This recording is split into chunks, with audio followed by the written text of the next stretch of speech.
Hi, it's me, Adey Bee. I just thought I would share a little video, share with you some words that I've written, and share with you some thoughts that I have about Pride and celebrating Pride and Pride events in general.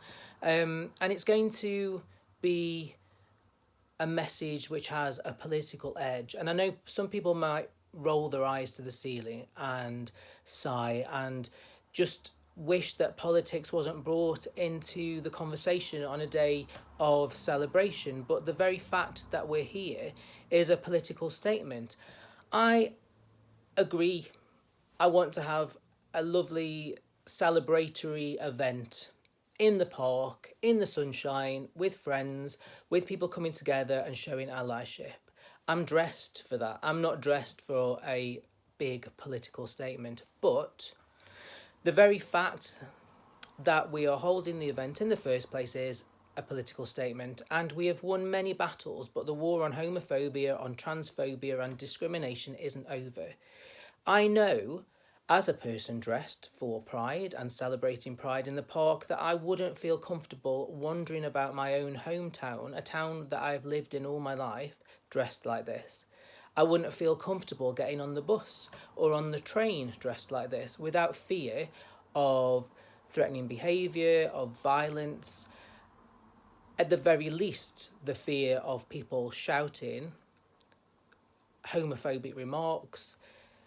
And that means that the war isn't over. The battles are still being fought every day on the streets. We're all making a political statement. Any one of us who doesn't fit in to the heteronormative narrative of our society is making a political statement. I know, even not dressed like this, dressed in the most plain way possible, that I would still feel vulnerable. I would still feel that I could be threatened if I was to hold the hand of my same-sex partner in my hometown, the town that I've lived in all my life. That is not right, is it? And that's why we're fighting, and that's why we've got Pride in the first place, because people had to riot. People rioted to get not more than, we didn't want more than anyone else, we wanted equal to. And we're still fighting for equal to. And I think some statistics from Stonewall, when they did some research, and they found that 1 in 5 LGBTQ plus people have experienced a hate crime or incident because of their gender identity or their sexual orientation in the last 12 months. Equally, 2 in 5 trans people have experienced a hate crime or incident because of their gender identity. And scarily, 4 in 5 anti-LGBTQ plus incidents or hate crimes go completely unreported because the people who are experiencing them still feel too vulnerable, too ashamed, too fearful to report that to the police. And that particularly affects our younger people. So at the very least, we need to be getting together and making a political statement together as a group of people, as a community, as an LGBTQ plus community, that this is not okay. We're still not being treated with equality. We're still not being accepted into society as equal players. So I guess what I'm saying is we need to remind ourselves why we're here, why we're celebrating Pride, and to remember the battles that led us to this point. And while we're doing that, we need to be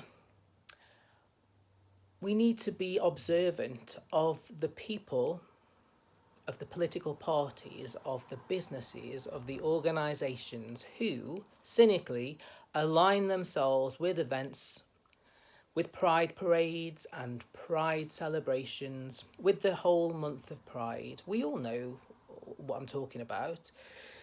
That business that suddenly pops up with a pride filter over its logo. That organisation that suddenly has, I don't know, a stall at a pride event. That supermarket that suddenly starts packaging its sandwiches in rainbows. Now, they are all amazing things, and they show allyship, and they show visibility, and they make people feel included. But if for the rest of the year, if outside of the month of Pride, those businesses are acting in a way that is actually harmful to the community, they are not acting in our best interests. They are not our allies. And we need to call them out. I'm calling them out. You can't just put a rainbow filter on your logo for a month and then for the rest of the year treat us with disrespect, discriminate against us. And I think it needs calling out by all of us. So I decided, because as is my way, I would write down my frustrations that I felt. And I'm not saying that all political parties, all businesses, all organisations are simply putting a banner up for the month of Pride and then do nothing else. There are an amazing amount of organisations, corporations, businesses who do things all year round. What I'm asking you to do is do your research, call them out. If the organisation that you're really getting behind has got a rainbow flag and then you find out that they're donating to organisations that are actively working against LGBTQ plus causes, call them out on it. It's insincere, it's two-faced, and I'm bored of it and I'm not tolerating it. So yeah, join me, call them out on it. And at the very least, if you don't know what other things they're doing, ask them. What else do you do for the rest of the year that supports the LGBTQ plus community? What do you do for the rest of the year that supports your LGBTQ plus employees or your customers? Ask them and find out. Anyway, that's me.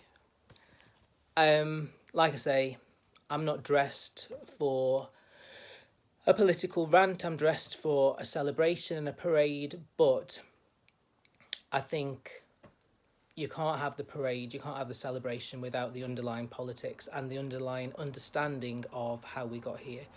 So, this is my spoken word poem called Corporate Pride. It's the first time I've performed it out loud, so forgive me if I stumble over a few words. And also, I will be performing it at the Fringe Tent stage at Stoke-on-Trent Pride on Saturday the 18th of June. Everything kicks off at 12 o'clock midday. I will be in the Fringe Tent and our performances start there. The Speak Outside the Lines segment is starting at 4:30, but there's things on throughout the day, so go along and show some support for all the other acts and artists. So this is Corporate Pride. Your corporate action is a cynical reaction to our deep dissatisfaction that we were not included. Yet the years of biting our tongues as we witness the wrongs has not made us deluded. We see your rainbow gestures as hollow. Hit like, subscribe and follow does not make you an ally. Our fundamental right for equality is not a mere corporate commodity. We need to know on you we can rely. On businesses with pride platitudes who've genuinely addressed attitudes, not an attempt to pander for the sake of days in June, purchase products soon, digital media boon. All we need is your candour. That businesses joining the celebration have a sole realisation of the creation of 12 months of inclusion. More than a performative display, no going halfway, today, not someday. Don't simply create an illusion. Don't ditch the flag after the parade, make us feel played, again betrayed, decorations stored until next year. Purely based on profit rate and need to tolerate for 1 month accommodate, then see allyship disappear. It's not a supportive evolution that is not revolution, but a marketing solution to be dropped when not profitable.